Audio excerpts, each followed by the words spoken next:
Hello friends, welcome to civil race. आज का हमारा टॉपिक है quarrying of stones. The process of taking out stones from natural beds is known as quarrying. Stones की natural bed से stones को निकालना quarrying कहलाता है।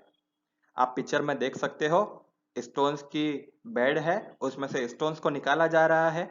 यह प्रोसेस क्वेरिंग कहलाती है।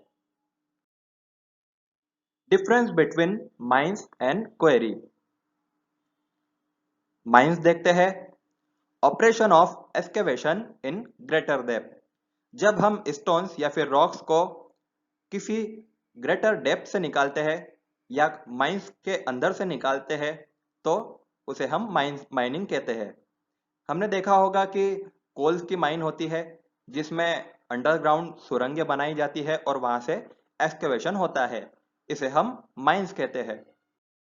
और यही ऑपरेशन यदि ग्राउंड लेवल पर एक्सपोज कंडीशन में हो जाए तो इसे हम क्वेरी कहते हैं। ओके, आप पिक्चर में देख सकते हो, मार्बल की क्वेरी है, ग्रेनाइट की क्वेरी है, लाइम स्टोन की क्वेरी है, फ्लैग स्टोन, सैंड स्टोन और स्लेट की क्वेरी हो रही है। ओके, अब हम देखते हैं साइट कंडीशन फॉर क्वेरी। हम जहां पर क्वेरी करने वाले हैं वहां की साइट कंडीशन किस प्रकार की होनी चाहिए। पहला है availability of tools, power, materials and labor for efficient working of querying।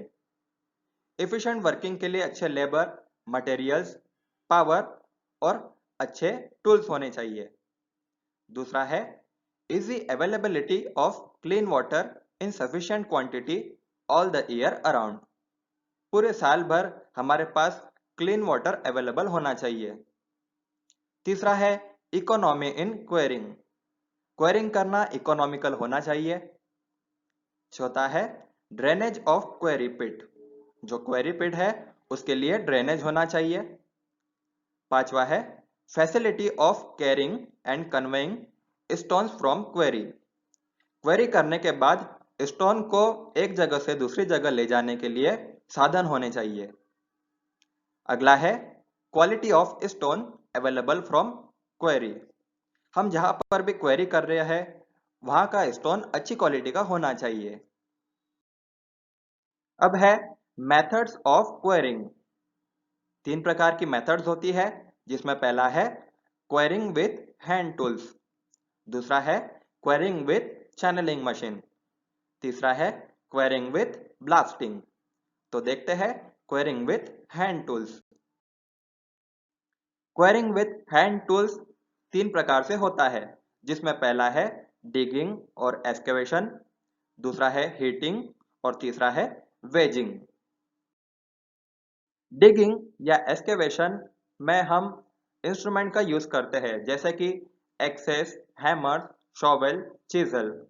In instrument की मदद से हम क्वेरिंग करते हैं और नॉर्मली यह ऑपरेशन सॉफ्ट स्टोन के लिए यूज होता है। दूसरा है हीटिंग। हीटिंग में हम रॉक की टॉप सरफेस को हीट करते हैं। आप देख सकते हो पिक्चर में आग लगाई है। इस आग लगाने से रॉक की जो टॉप सरफेस है वो हीट होगी और हीट के कारण यह एक्सपांड होगी और एक्सपांड होने के कारण ये सॉफ्ट हो जाएगी जिससे हमको क्वेरी करने में आसानी होगी। अब है वेजिंग। इसमें हम क्रैक्स और पॉइंट से क्वेरी करना शुरू करते हैं। कोई कोई रॉक्स होते हैं जिसमें पहले से क्रैक्स होते हैं या ऐसे पॉइंट होते हैं जहां से हम क्वेरी कर सकते हैं, जैसे आप पिक्चर में देख सकते हो। ये ऑपरेशन स्ट्रेटिफाइड रॉक्स में भी यूज होता है क्योंकि हम देख चुके हैं स्ट्रेटिफाइड रॉक्स वो होते हैं जिसकी लेयर्स को हम सेपरेट कर सकते हैं और पिक्चर में ये महाशय रॉक्स की जो लेयर्स है उन्हें सेपरेट कर रहे हैं। ओके, अब देखते हैं क्वेरिंग विथ चैनलिंग मशीन। आप पिक्चर में देख सकते हो चैनलिंग मशीन किस प्रकार की होती है। आप देख सकते हो पिक्चर में जिसमें वर्टिकल चैनल्स बनाए गए हैं मशीन के द्वारा। देखते हैं machine runs bye steam, compressed air और इलेक्ट्रिसिटी। अभी जो आपने मशीन देखी यह मशीन स्टीम, कंप्रेस्ड एयर या फिर इलेक्ट्रिसिटी से चलती है। इट मेक्स वर्टिकल और ऑब्लिक ग्रूव्स और चैनल इन स्टोन।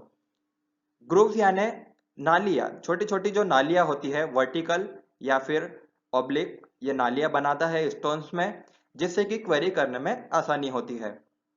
और ये जो नालियाँ है इनकी length 24 metre, width 50 to 75 mm तक हो सकती है और डेप्थ 2.40 से 3.70 मीटर तक हो सकती है। अब हम देखते हैं क्वेरिंग विथ ब्लास्टिंग।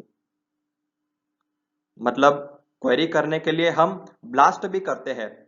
आप पिक्चर में देख सकते हो, तो देखते हैं। Use of explosive to convert rock into small pieces.